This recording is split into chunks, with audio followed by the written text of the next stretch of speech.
Welcome to the Neophyte in the Woods podcast with Andrew McDowell.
Hey everyone, Andrew here from Neophyte in the Woods. We have a solo episode for you guys this week. It's just going to be me talking for a little bit on a couple of things. One, I wanted to, now with some separation, debrief my deer season in brief, and also talk about some of the gear that I had this year that was new to me that really made a difference, in as much as anything made a difference this year. So I'll start with the Geardo part of the episode. I made some investments in stuff this year that I think made a difference this year and will definitely make a difference going forward. I think that the first and foremost, anybody who's hunted New England knows that the second 2 weeks of November after Thanksgiving, second week-ish of November. Nope, sorry, dates are wrong. The 2 weeks following Thanksgiving and the month of December in its entirety are occasionally pretty cold. And that was no exception this year. The average temperature while I was out in the woods, especially the second half of my first week of the season, averaged somewhere right around, I'm going to call it like 12 or 13 degrees Fahrenheit. I don't know what that is in Canadian units. I'm assuming it's something like negative 30. I don't know. So it was obviously very cold. And of all the things that I hate in this world, being cold for the sake of being cold is really far up there. Now I realize that getting up very early in the morning and going out in the cold is a major part of deer hunting, and I accept it for what it is, but it doesn't mean I have to like it. I just have to do it. So after a atrocious experience that I had last year in North Carolina, where I was just so far underdressed for the cold that I thought I was turning hypothermic, I decided to invest in technically 3 pieces of gear that turned into 4 pieces of gear that really made all the difference in the world. And they were good quality polar weight base layers for my torso, and a medium weight for my legs, a pair of bibs, and I'll talk about the bibs at length in a couple of minutes, and something else. My feet get cold. I've been wearing muck boots for the past couple of years out deer hunting, and they're okay when you're in the 30s-ish, even with, nice warm merino wool socks. But anything below that, it's downright unpleasant.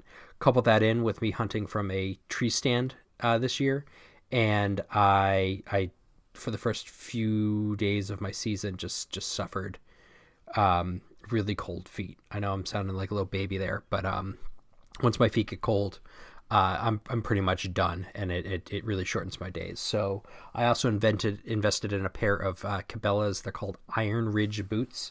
They're about 800 grams of thinsulate in them. They are toasty warm, really, really, really comfortable boots that are really designed for colder weather. I was able to get away wearing those with just a regular pair of merino wool socks that I bought from like City Sports or something up here in Boston a couple of winters ago. And my feet were warm the entire time, whether I was, humping through the woods to my stand, doing some still hunting, doing some ground hunting, doing some unsuccessful spot and stalk, or sitting up in a tree stand. They just worked. It was awesome. I was thrilled with those. I think they're somewhere just over $100.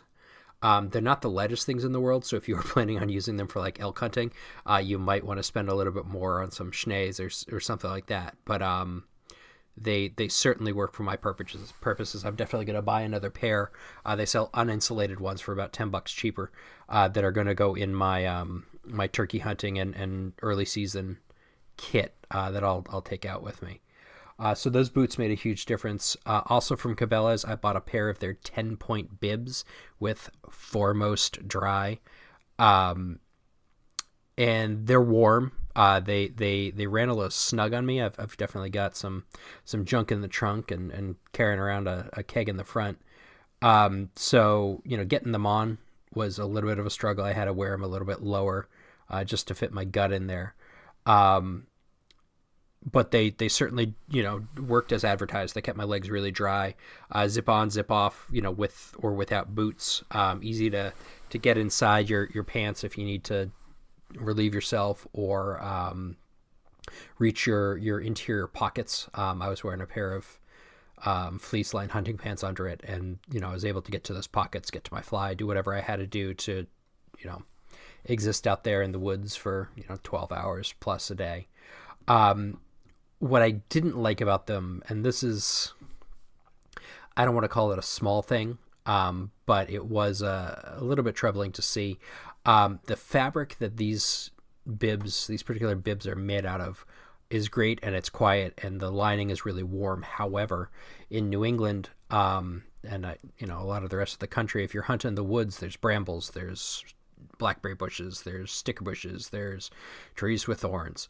And within 2 or 3 hours of putting those bibs on for the first time, I'd ripped a little hole in the left leg. And I was a little bit disappointed to see that, especially considering the pants that I was wearing under them. I've worn literally since the first time I've ever gone out hunting. And I've pushed through 7-foot tall blackberry bushes. I've pushed through nettles. I've pushed through all sorts of stuff. And there's definitely some thorn drags. You can see white where some of the camouflage is kind of worn away, but they still look good. There's no holes in them.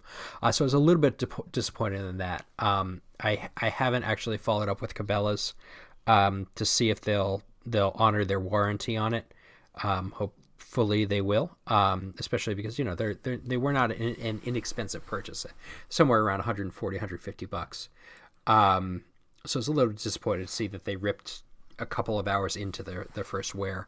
Obviously these are not Sitka gear or Kuiu or First Light bibs that sit back for $500, but they're definitely still not a throwaway investment. So I was definitely a little disappointed in the wear and tear on the fabric. In terms of other stuff, kind of clothing wise that I bought myself a First Light beanie. The red one with the brim, where I was sitting, it just happened to have a lot of, light in the morning, right in my face. And I was trying to deal with that.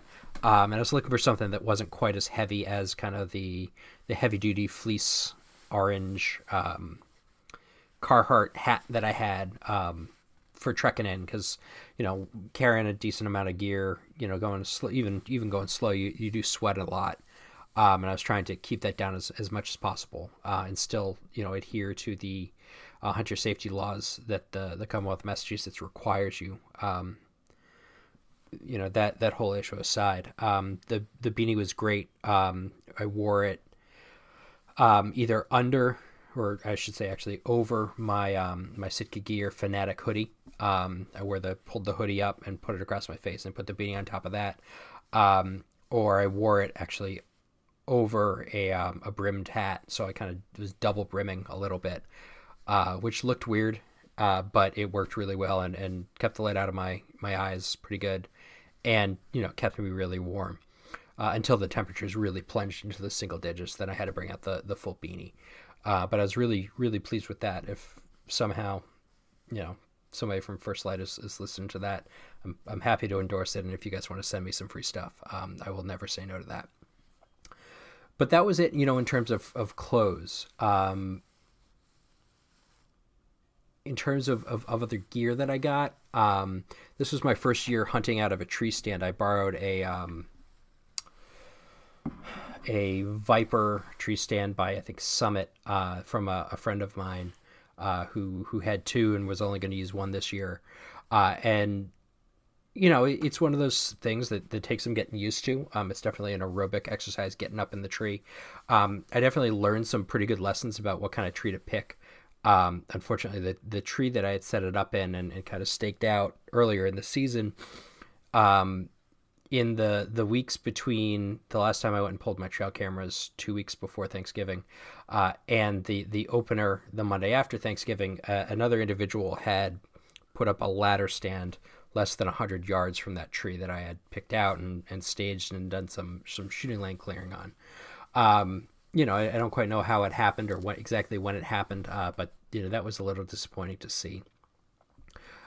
The stand, the climber itself, I think was great, and certainly if I had had a little bit more foresight, I would have had other spots picked out, and I think that it would have been a pretty successful stand. I did have, and this is another one of those lessons learned, I did have kind of an incident one day with it. I was up, kind of standing up, looking around, just trying to stretch my legs, and I don't know if I bumped something or if just relieving the pressure on the tree, or what, but the base actually slipped out from under me, and I ended up falling a little bit. Fortunately, I was wearing my harness, so I didn't go very far, and I was able to self-rescue. But it's definitely that ended my day pretty quick. I definitely had the shakes and needed some time to decompress after nearly falling out of a tree. So I think there's definitely some lessons learned there. The tree that I was put the climber up on was straight. It was, it didn't have dead bark. It didn't have anything like that. I think it might have been pushing the kind of the circumference of what the climber was really designed for. So that might have been on me a little bit. Could have also been, the weather was very cold that day. So, it stands to reason that maybe there was a little frost or a little ice on the bark, and that resulted in me slipping. But I think that climbers are a great option for a lot of people. I definitely down the road one day plan to buy one. I think that this coming year, assuming that this guy wants his stand back, I'll be buying a stand and some sticks or a ladder stand. Not quite sure what I'm going to go for in the stand and sticks. I think Lone Wolf is right now a little bit out of my budget, while they seem obviously to be kind of top of the market in terms of quality. I think I'm looking at something a little bit more generic. I have a tree seat made by another stand company that's really comfortable, and they make kind of a Barca Lounger version of it that you can put up in the tree. And I think if I play my cards right and have the gift cards I think I do, I'll probably end up with one of those and a set of 20-foot sticks. So obviously I'll talk about that later on. In terms of other gear, that I thought was really helpful or really good quality or worth particular mention here. One of them, I think, this is kind of a piece of gear, kind of a piece of clothing. I'm not quite sure where to draw the line there. I actually got it from Hunt Vault. Hey guys, if you're listening, in one of their elite boxes. It was basically a pair of over boots. People used to wear, or I guess still wear, like galoshes over their office shoes when it's raining out. These were basically the same idea, except they were insulated, and crushable, and they rolled down. When I was still wearing the muck boots out there in the cold, I put them on a couple of times, and definitely, it once my kind of body heat started getting trapped in there, definitely warmed it up and kept everything comfortable. So I'd really recommend those. I'm blanking on the name right near. It might have been like Arctic Shield or Polar Shield or something like that. But definitely something that's worth checking out if you're a tree stand hunter and like me, your feet get cold. So another, I guess this is true gear that I want to talk about is actually the gun that I brought out into the woods with me. The entire, every time I went out there. In Massachusetts, like I know a lot of other states, you can always hunt with a quote unquote more primitive type of firearm or weapon than the season calls for. So in Massachusetts, there's no true rifle season. We go straight from archery to shotgun. And in Massachusetts, they define a inline muzzleloader or muzzleloader as being more quote unquote primitive than a shotgun. So I was able to hunt with my Thompson Center Impact muzzleloader for the duration of the season. So I hunted a whole week right when the season opened, and then just about every Saturday and every spare day that I had, I probably logged somewhere between 15 and 18 days in the woods. That might be a little bit high, but it definitely was up there. It's the most I've ever hunted in a season. And the gun was great. It snowed, it rained, it was freezing cold, and the gun functioned flawlessly. At one point, after a snowstorm, I was coming out of the woods with a friend of mine after an attempt at a drive, and we both had our guns loaded since the beginning of the season. So we figured, let's clear their throats and see what happens. I was running white hot Pirate X pellets with the shotgun primer that it uses and a 250 grain shockwave bullet, and the gun fired. I was expecting for it to hang fire or kind of give me a little and kind of spit the bullet out the end, but through it all, it worked out really, really well. I made an attempt, and this is something I need to follow through a little bit better on during the season, to put some sort of cover over the muzzle of the rifle, just to keep dirt and debris and moisture out of there. And it got just where I was hunting the way in, it just got shredded every single day. So before too long, I basically just abandoned the concept. I have about 250. They call them finger cots. They look like, frankly, condoms for your fingers. That I bought them off of Amazon. I think they were like $4. So I definitely have a lifetime supply of them. But I think next year I'll probably go electrical tape, just to for that little bit of assurance, because I really don't want to see a doe or a buck or whatever in front of me and pull the trigger and have the gun blow up in my face. I think that would be a more of a downer than not seeing anything. And it's definitely something you potentially run the risk of, when you're moving through the woods and climbing trees and all of that. So I was pleasantly surprised with the quality of the Thompson Center Impact for a gun that is, so relatively cheap compared to some of the muzzle loaders out there. I'm not a crack shot or anything like that, but I definitely hit what I aim at more often than I miss. Not including last deer season where I missed. But the gun is infinitely more accurate than I am. I have it pretty dead on out to 50 yards, which is realistically the longest shot I'm probably going to take in the woods that I hunt. And I know that if I took it to the 100 or took it out to 200, it would keyhole things just like it is right now. And I have a decent piece of glass up on it by Vortex, one of their Crossfire 2 scopes that, I think it's a 2-7. And, it absolutely beats the daylights out of running iron sights or running open sights, however you want to call them, which is something else that's relatively new to me. I've never done a tremendous amount of shooting through glass, and just the level of detail you can see and the accuracy that you're going to get out of a scope versus irons is, unless you're some kind of Annie Oakley level shooter, is night and day. So I don't think I'll go back to shooting iron sights except for on my shotgun, if I decide to take that out, which is actually kind of an interesting quandary. In Massachusetts, obviously, like I said, you can shoot either. This year I was really focused on harvesting something at all odds, regardless of what else was going on, and that didn't go out. And I don't know if you believe in fate or tempting fate or karma or whatever, but I sometimes wonder if during shotgun season carrying a muzzle loading rifle, if I angered some sort of all powerful hunting deity and screwed myself there. So maybe next year I'll take a shotgun out on the first day or two and hunt the muzzleloader the rest of it. We'll see. I say that now, and that'll change 3 times between now and next November.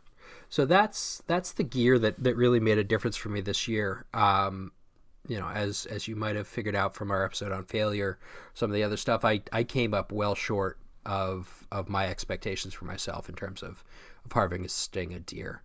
One of the first few days in, I was up in the tree stand and had something definitely of the deer persuasion moving in the forest behind me, but despite my best efforts with bleats and grunts and cow calls and or not cow calls, of doe bleat cans and fawn bleat cans, I just couldn't get it across the fence line and come over to me.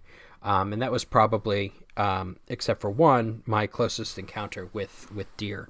One night I was, after shooting hours, I climbed out of my tree, got my gear together, put my pack on my back, unloaded the gun. I took the primer out. In Massachusetts, that's sufficient to call it unloaded, and started walking through the woods head down. And by the time this incident happened, it was probably 10 minutes after shooting.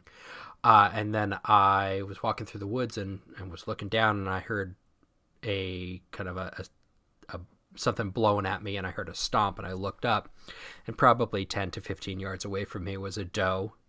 And she stood there. I just froze. I was hoping that I didn't blow it out. But she was clear that she had seen me, and she was stomping and blowing and looking right at me for a while. And then, it seemed like an hour, because I was trying not to move with a pack and a gun, which is, not exactly easy, especially when you get that adrenaline dump of seeing a deer. But eventually she decided that she'd had enough of me pretending to be a tree, and bounded off and took with her a deer that I'm relatively certain was the deer that I call Percy, that I was really hoping to have an encounter with early in the season so that I could mount his rack on my wall, but that did not happen. So it's nice to know he's still alive. And last time I checked my trail cameras, right around the end of the season, he was still nocturnal and moving around. So if there's any justice in the world, he's now 2.5 or so. He'll be a 3.5, or maybe even a 4.5-year-old next year, just based on my shaky aging of deer technique. So with any luck at all, I'll have an encounter with him next year. I think I have to get a little bit smarter, a little bit more unconventional, and definitely try hunting a different spot on the property to get a crack at him. And that's pretty much how my season went.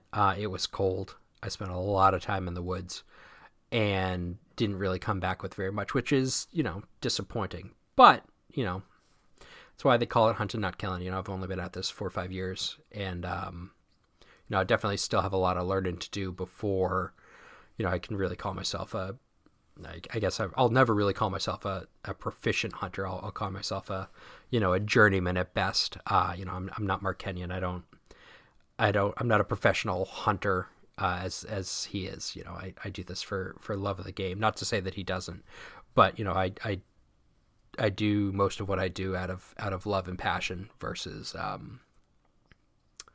versus, really looking to make money at it, although making money at it would be nice.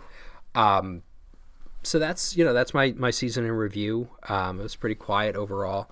Now, I'm recording this in the beginning of February, up here in Massachusetts, and starting to think about what's next. Couple of months into April, we got turkey season opening up. I'm planning on visiting Western Massachusetts, try to chase some gobblers out there. It also means that for me, IDPA and USPA season is opening up. I'm a low D class shooter in USPSA, and I'm hoping to improve that this year. That's going to be one of the big focuses this summer. So stay tuned for some of that content coming out as we turn up that season. I'm actually this coming Saturday taking the course to be a range officer, a safety officer for USPSA. I'm really jazzed about that. It looks like the weather's going to be it's going to be cooler, but it won't rain or snow. So hopefully get to do the practical portion of that class outside as God intended, and get a little trigger time while I'm doing it. So that'll be great. Other things coming up for this, for me, for your host, and for the show. Gonna be talking about fishing, obviously. With summer comes a little bit more focus on bass and trout and some of the other kind of game species that we like to chase around here. So I'm definitely looking forward to that too. And I think one of the things that I don't ask for enough on the air is guests. If you want to come on and you want to talk about a topic, I'll talk about anything with anybody. We don't do politics here by and large, but it connects to everything. So if you want to talk about a piece of gear that you like, a tactic for deer or turkey or pheasant, training dogs, if you want to talk about practical shooting, if you want to talk about target shooting, please reach out to me. I'm always interested in having a new guest on. Next week, so the episode that's going to air after this, and potentially even the one after that, one of the other things that I think a lot of folks have questions about, and I know I have a lot of questions about, is we're going to be talking to some folks about bow hunting, how to get into it, what you need to know, what you don't need to know, what you don't need to spend your money on. Really taking a kind of an in-depth look over a couple of episodes at what bow hunting means and how to get involved with that. It's a great way to extend your season up here in Massachusetts, purposefully or not. The rut occurs almost entirely in bow season, and us gun hunters get the very tail end, and then the mythical second rut. So if you want to really get on the deer while they're rutting, you gotta hunt with a bow. And I know that's true other places except for like South Carolina, who think they start gun hunting in the middle of September. But it's something that I've definitely been interested in, and I'm interested to see, for as a new hunter and somebody newer to the sport, what you need to know, what you don't need to know, what you need to buy, what you don't need to buy. So stay tuned from that. We're going to talk to Jason Creighton, who we connected with on the first show, who's an excellent bow hunter and definitely a wealth of knowledge. So stay tuned for that. I've talked and heard my own voice enough for this episode, except to say this. Every year I try to do something charitable or do something that gives back to folks in need. And this year I'm going to participate in the Kids Cancer Buzz-Off. Basically what's going to happen is I'm going to go to Gillette Stadium, and I'm going to get my head shaved to show, solidarity for children with pediatric cancer and their families. I am raising money for it. If you can donate, it would be fabulously helpful to us and the cause. I'll put a link to my donation page on this the description of the podcast. But if you could donate, you can also go to the link is onemissionbuzzoff.org/Andrew McDowell. It would be very much appreciated. I'm blessed enough, knock wood, that nobody in my immediate family has dealt directly with pediatric cancer. And it's obviously a nightmare scenario for any parent. So if you can donate and help children and families in need, it would be very much appreciated. Other than that, stay tuned for some of the stuff that I just discussed before. And I appreciate you guys tuning in. Thanks very much, and stay safe.